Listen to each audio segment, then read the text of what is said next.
శుభ సాయంత్రం.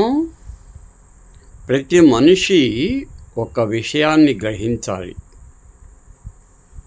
ఈ సృష్టిలో ప్రకృతి, సంస్కృతి, వికృతి అని 3 విభాగాలు ఉంటాయి. ప్రకృతి అంటే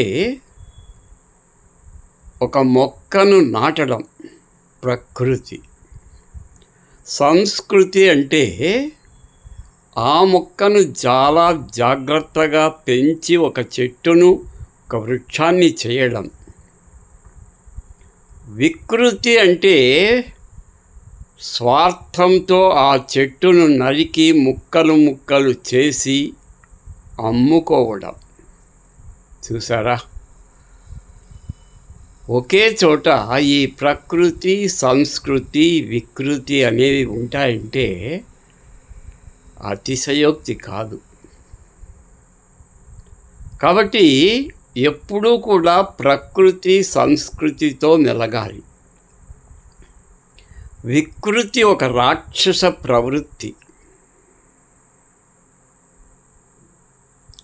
ప్రకృతి అనేది ఒక జీవనధార. సంస్కృతి అనేది ఆ జీవనధారను పెంచి పోషించి కాపాడుకోవడం. వికృతి అంటే ఆ జీవనధారను సర్వనాశనం చేసి వికృతంగా మార్చి రాక్షసానందం పొందడమే ఆ వికృతికి సంకేతం.